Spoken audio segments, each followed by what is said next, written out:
देखिए, जोशीमठ आपदा से जुड़ी बड़ी खबर आपको दे रहे हैं। सीएम धामी ने 1 महीने का वेतन मुख्यमंत्री राहत कोष में दे दिया है। ये बड़ी खबर आपको बता रहे हैं, जहां सरकार जोशीमठ प्रभावित लोगों के साथ है। सीएम का ये बयान।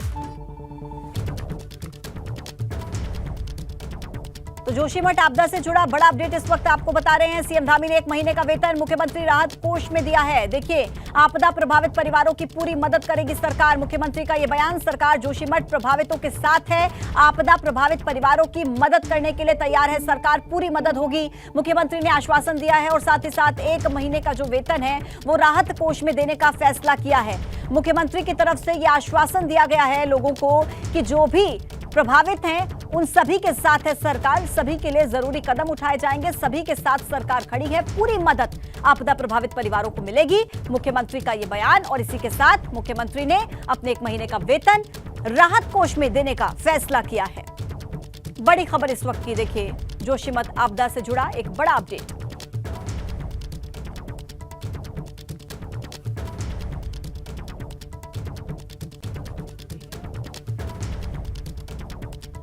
एक और बड़ा अपडेट मिल रहा है जोशीमठ को लेकर। मुख्यमंत्री पुष्कर सिंह धामी ने आपातकालीन कैबिनेट की बैठक बुलाई है। 13 जनवरी को दोपहर 12 बजे कैबिनेट की बैठक होगी। परिवारों के लिए मुआवजा राशि को लेकर इसमें फैसला होगा।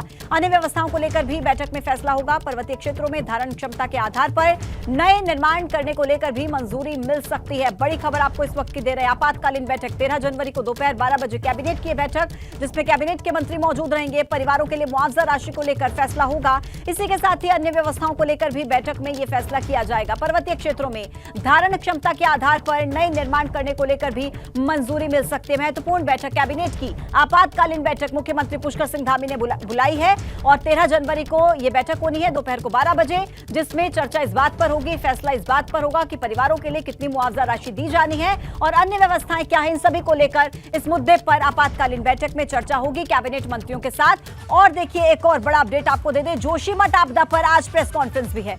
11:30 बजे आर मीनाक्षी सुंदरम की प्रेस कॉन्फ्रेंस होगी। ध्वस्तीकरण की कार्रवाई पर आर मीनाक्षी सुंदरम जानकारी देंगे, बताएंगे। सीएम धामी ने एक तरफ तो आपातकालीन बैठक देखिए बुलाई है और दूसरी तरफ जानकारी ये मिल रही है कि जोशीमठ आपदा पर आज प्रेस कॉन्फ्रेंस होगी। 11:30 बजे आर मीनाक्षी सुंदरम की प्रेस कॉन्फ्रेंस। देखिए, ध्वस्तीकरण की कार्रवाई पर आर मीनाक्षी सुंदरम जानकारी देंगे।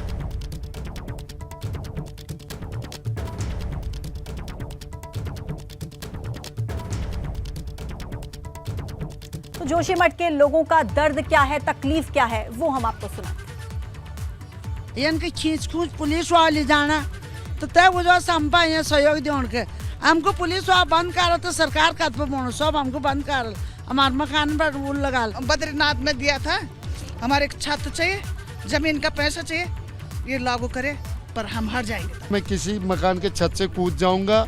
मैं जनजाति के आदमी हूं। मेरे साथ छेड़खानी सरकार को, शासन को बहुत महंगी पड़ी। जो भी है, जब तक हमें बद्रीनाथ की तरह से मुआवजा नहीं मिला जाएगा, एक लिखित आश्वासन नहीं मिला जाएगा, तब तक आज इनकी बारी है, कल हमारी बारी है। हमें केवल बाहर कर दिया गया है कि हमने करना, हमें बाहर कर दिया। हमने जाना कहाँ है? बिना पैसे के हम जाएंगे कहाँ? तो लोगों का तकलीफ, लोगों का दर्द आपने सुना। वो कह रहे हैं कि जब तक आप हमें मुआवजा नहीं देंगे, जब तक आप हमें वो राशि नहीं देंगे, लिखित में ये भरोसा नहीं देंगे कि मुआवजा राशि हमें मिलेगी, तब तक हम ये कार्रवाई नहीं होने देंगे। लोग चेतावनी दे रहे हैं, अपना दुख जाहिर कर रहे हैं, दर्द बयां कर रहे हैं। उनकी जिंदगी भर की कमाई है, देखिए, और जिंदगी भर की कमाई अपनी आंखों के सामने इस तरीके से ध्वस्त हो जाए तो किसी इंसान पर क्या बीतेगी, इसका अंदाजा आप और हम आसानी से लगा सकते हैं। सरकार से मांग कर रहे हैं कि आप हमें आश्वासन जो दे रहे हैं वो लिखित में दीजिए। आप हमें भरोसा दीजिए लिखित में कि हमें मुआवजा राशि दी जाएगी। बद्रीनाथ की तर्ज पर वो कह रहे हैं कि मुआवजा राशि हमें मिलनी चाहिए। कल को हमारे सर से छत चली जाएगी, हमारा आशियाना उजड़ जाएगा, हम कहां जाएंगे? भविष्य का डर इन लोगों को सता रहा है और यही वजह है कि लगातार ये लोग मांग कर रहे हैं। और एबीपी गंगा देखिए, इन लोगों का दर्द, इन लोगों की तकलीफ आप तक पहुंचा रहा है। हर वो तस्वीर एबीपी गंगा आपको दिखा रहा है जिसमें हमने आपको बताया कि लोग किस तरीके से देखिए परेशान हो रहे हैं। और ग्राउंड जीरो से हमारे संवाददाता हर अपडेट हम तक पहुंचा रहे हैं। रवि कैंतुरा इस वक्त हमारे साथ जुड़े हुए हैं और विनोद कुमार देहरादून से इस वक्त हमारे साथ जुड़े हुए हैं। ज्यादा जानकारी हम उनसे ले लेते हैं। सबसे पहले रवि, मेरा सवाल चूंकि आपसे रहेगा, एक तरफ हमने देखा रवि 1,30,000 की राशि उन लोगों को दी गई जिनके सर से छत चली गई है, जिनके घर पूरी तरह से क्षतिग्रस्त हो चुके हैं। क्या इनकी जिंदगी भर की कमाई की, इनकी जिंदगी भर के आशियाने की ये कीमत है 1,30,000? इसी का विरोध तो कर रहे हैं लोग। क्या है आज ये कार्रवाई हो पाएगी ध्वस्तीकरण की या नहीं? क्या लग रहा है आपको?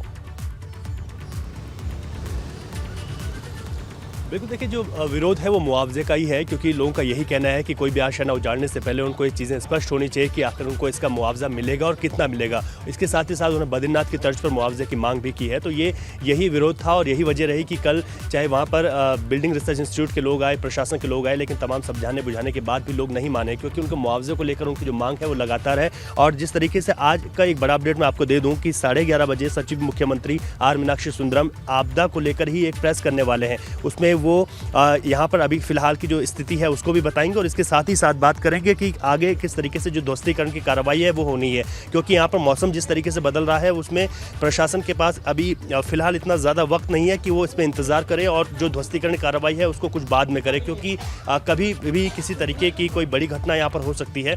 और यही वजह है कि प्रशासन चाहता है कि जल्द से जल्द जो बिल्कुल जर्जर हो चुके हैं, जिन पर बहुत ज़्यादा दरारें हैं, पूरी तरीके से डेंजर जोन में है, उन भवनों को यहाँ से उनका ध्वस्तीकरण कराया जा सके। आज भी कोशिश रहेगी प्रशासन की, लेकिन देखना होगा, क्योंकि अभी मुआवजे की जो मांग है उस पर कोई स्पष्टीकरण नहीं आया है और जब तक वो स्पष्टीकरण नहीं आता है तब तक मुझे नहीं लगता कि स्थानीय लोग इस बात को मान पाएंगे। लेकिन फिलहाल जो दरारें हैं उनको भरने का सिलसिला शुरू है। इसी वजह से मैं इन तस्वीरों के साथ ही अपनी बात को भी बता रहा हूँ, क्योंकि मैं इस वक्त ज्योतिर्मठ में हूँ।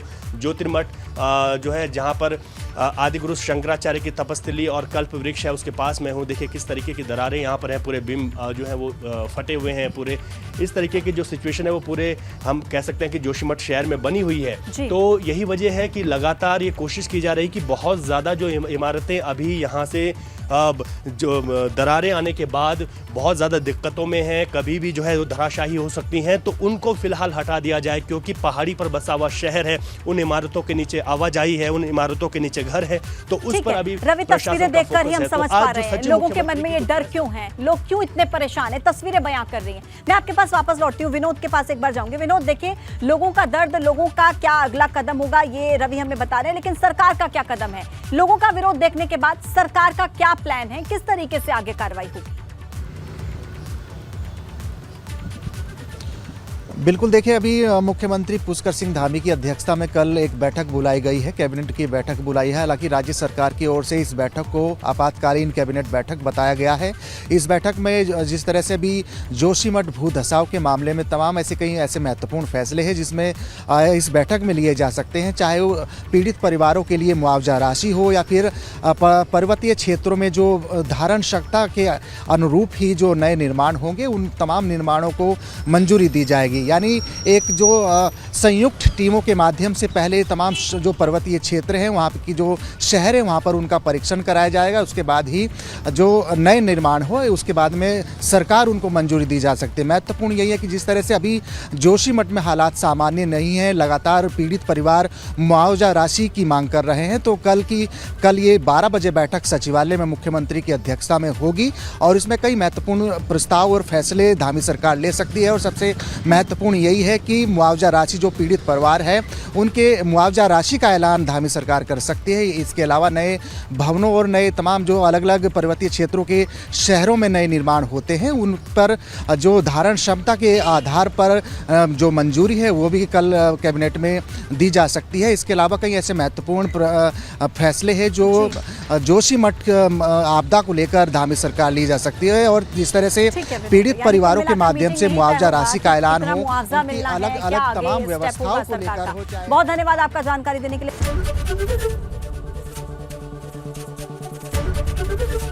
एबीपी गंगा, खबर आपकी, जुबान आपकी।